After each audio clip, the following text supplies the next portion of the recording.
Alright, well, this is my first ever online video that I'm doing about my digital painting. And I'll kind of introduce myself and talk a little bit about what I do and once I get going here. But you see that I'm just setting up the screen, getting my colors. I really don't know what I'm doing at this point. I like this brush because it has really wet edges and you can get some really good random textures. And I don't know, I'm doing some darker stuff at the bottom to see if there's some ground that might pop out to me. Getting some brown and reds in there just to see what comes up. I think by this time I have an idea of I want kind of a valley, so I'm doing some mountains. Pretty cool brush. It really, the only thing I don't like, and I might have to change it later, is I'm just going to change the sensitivity of the touch so it doesn't go small. It just changes the opacity and not the brush size. But it's a really good one just to kind of lay out big blocks. Setting the horizon line just so I have a better idea what's going on. And it took me about 45 minutes or so, just kind of slopping around. I did it actually throughout the day, so I paused the video, and then I went back, and which kind of gave me some ideas, because if I pause, I can think about it throughout my day or what I want to put in there.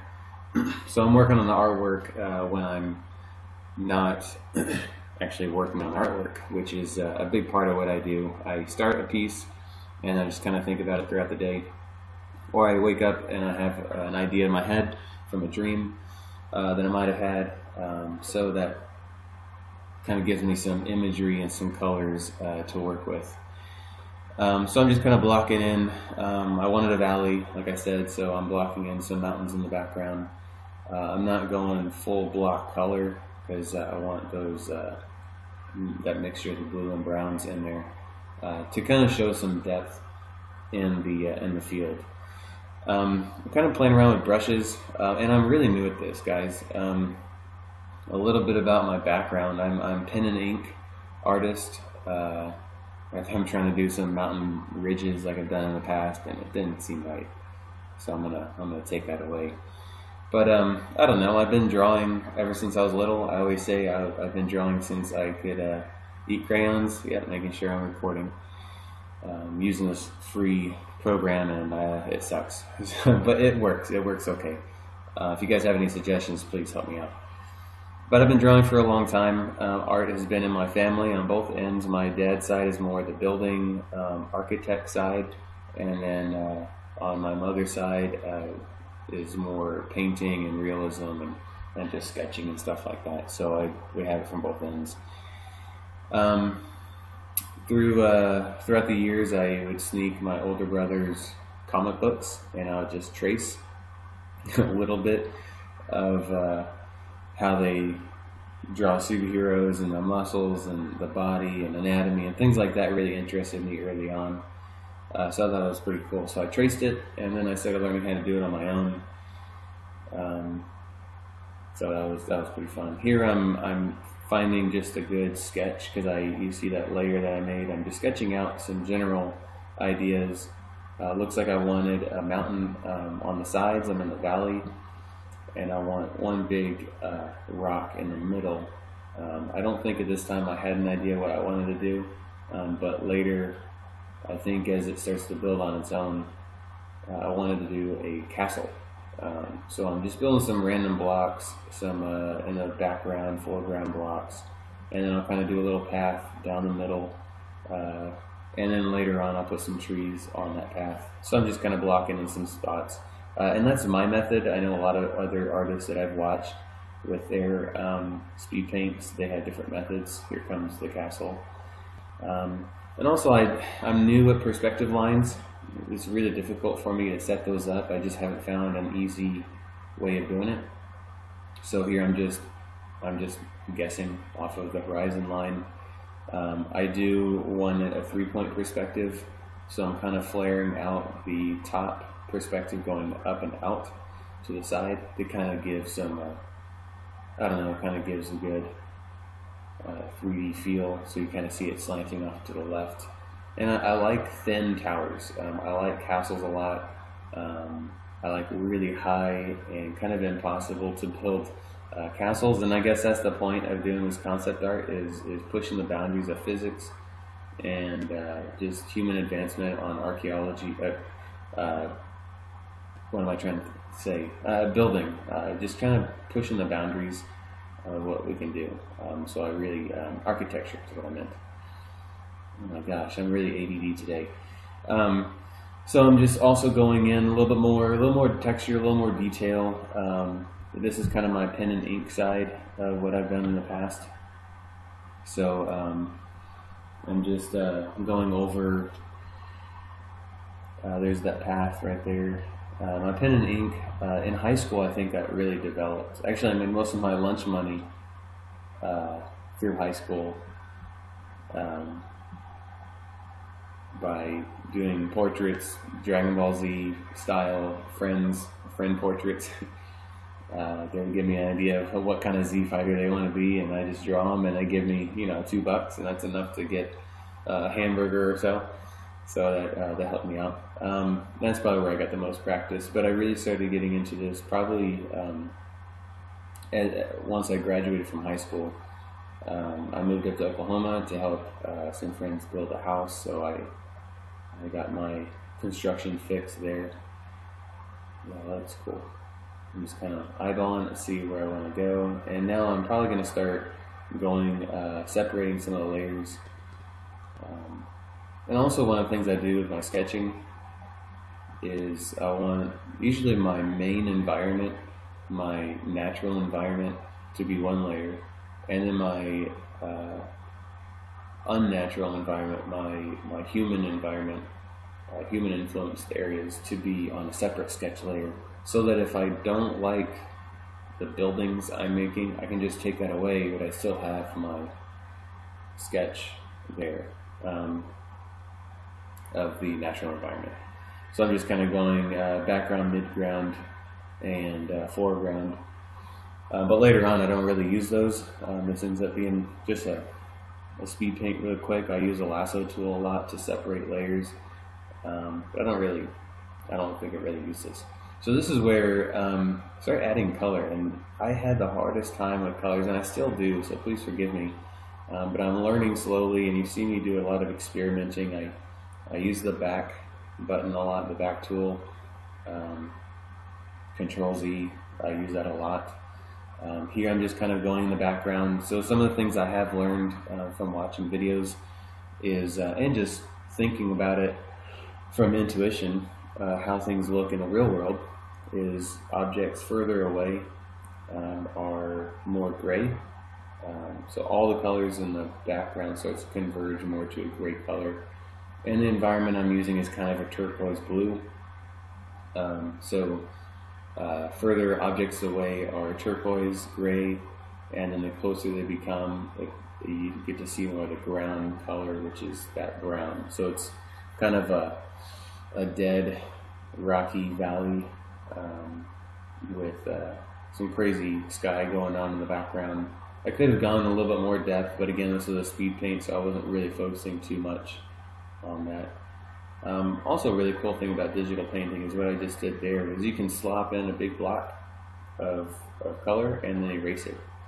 I hate paint.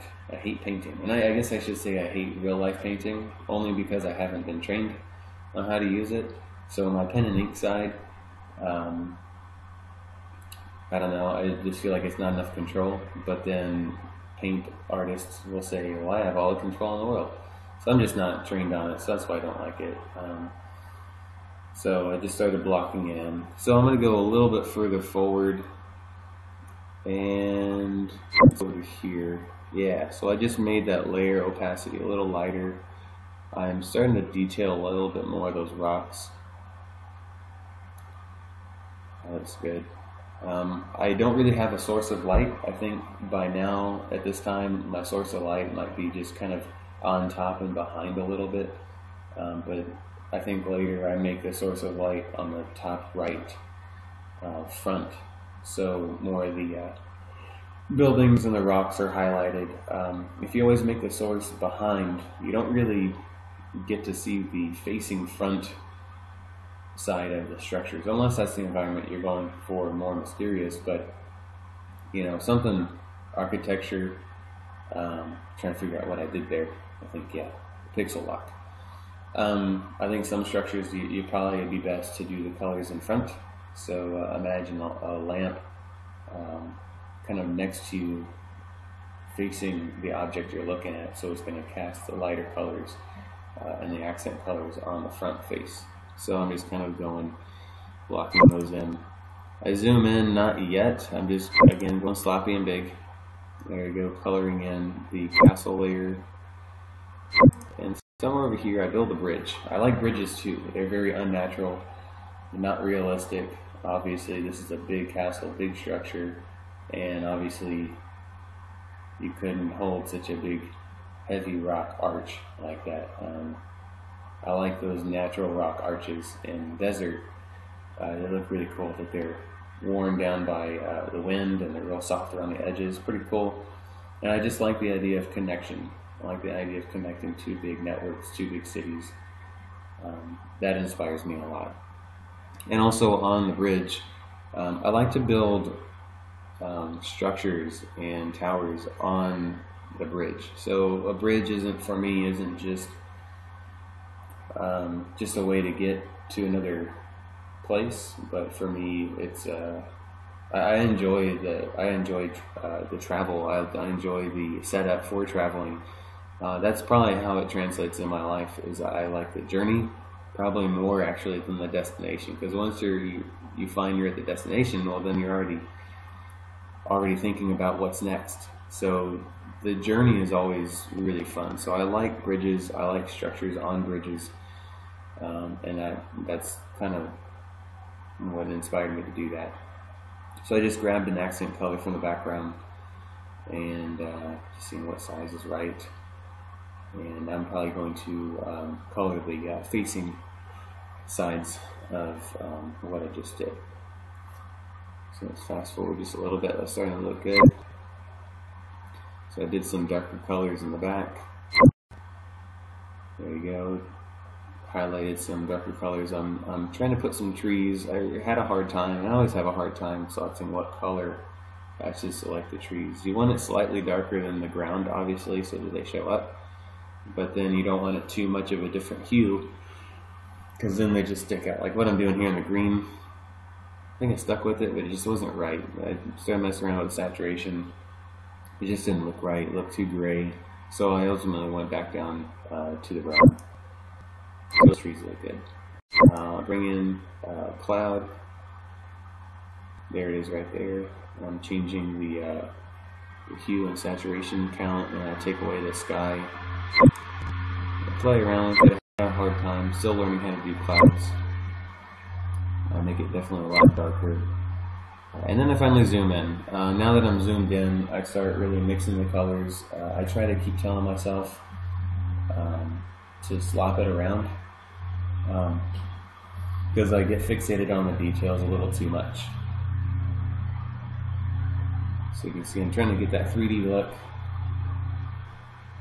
I don't have the pixel lock on, which is good, because I want to probably add or take away. Oh, there's a pixel lock. I use a pixel lock, when I want the dark colors and edges, and then I take it away most of the time for the shading or for the highlighting. But for the shading, I have pixel lock on. Obviously, those towers should be light because they're thin, so they'll capture a lot of the highlights. So I'm going to go a lot darker, and this is where my pen and ink side comes from. I can't stop avoiding doing this, highlighting and doing really dark edges on stuff, just like if I had an ink pen. So I'm just going around the darkest side of all the shapes that I have out there with a fairly large square brush that's slightly darker than the darkest of my ground, my foreground. My foreground colors are darker, background colors are lighter. And then, yeah, just blocking in some big rocks. Large rocks also inspire me. It's pretty cool to think of how did they get there. I've been to Barbados and some islands in the Caribbean, and there's huge, massive rocks. I mean, they weigh hundreds, probably thousands of tons, and they're on the beach. And it makes me wonder, how did they get there? Did they get thrown there and launched by some volcanic activity? Were they always there and they just got worn down with the weather? Pretty cool. So I just went a lot smaller, same color, just a lot smaller and sharper, just to sharpen up some of the edges. And I'm just darkening the edges of my darkest sides, just to really give some good detail. And again, I'm so new. I wouldn't even consider me of any level that would be worth boasting about, but I am quite proud of my ability to learn the tools of Facebook pretty quick. But I feel like I have too many brushes and it throws off my my focus sometimes. I don't get stuck in the lie that the brush makes the artist. The artist makes the brush. Some of the best artists that I've watched do speed paints, they all just start off with a soft round brush and that's it. And it's just amazing what they can do just with that. There's a large door. I'm not too sure of the size. The trees down there in the middle kind of give an idea, so that door is actually really big, actually too big. So the proportions might be off, but hey, you know, large doors, sci-fi kind of concept art, that's what we're about. I didn't really put a human figure in here, so I guess the trees would give you a scope of an idea of how large this landscape spot is. So again, just sharpening up some of the edges, giving some detail to the castle. There we go, outlining the bridge. I like that. I don't want to touch it too much, so I'm just dealing with the levels there. Not too dark. And I also flattened all the layers. And it's pretty much done. Now I'm just adding atmosphere. Not too sure. I'm just kind of thinking of how I'm going to do that. So it takes me a while to figure it out. But I probably start off with like a fog soft brush. I get it real light. It doesn't work. I kind of want to do a brown fog, but that doesn't. I'm doing sunbeams. I like to do beams, but I think first I start with a fog because I'm not sure where the light source is coming from. And somewhere in the middle of painting the rock and castle, I just went straight to, I changed the lighting source, kind of side front. Yeah, a little too much. I go back a lot. Just trying to get it just right. That's a good part. So I lasso the background, and I put some clouds, some really cool clouds, cloud brushes that I like. Pretty sharp, just to kind of give some level. I decided to go with the blue color for the fog, especially for the background. And then I also grabbed the other side because that fog would go across the valley to the other side. So just kind of slop, slop, slop, and I'm kind of freaking out about the edge of the castle. And cool. And then I go across, same thing. So it kind of gives you again an idea of settled fog on the ground. Kind of dark color, so I'm guessing it might be evening, kind of twilight. If I wanted more specifically for that, I probably would have messed with the sky a little bit more and made it a little darker. So here I'm going for some fog. And I got to keep in mind that the ground is 3D. So the fog might reach up and kind of billow over off of that hill, that mountain there. That's sharpening that up. And I just kind of go over slightly, just a little bit. Yeah, so the fog is kind of falling down off of it. Also, one of the things I'm doing, and I'm up to improving this, but I kind of like this of my art, is I make another layer, and I do my dark and my light atmospheric highlights. So it looks like I just put an opacity from the top left corner of a dark blue of my foreground color, and I just dragged it on top just to keep your eyes away from that spot. There's never really nothing going on over there, so I just go real dark and I did a little too much there. That's cool.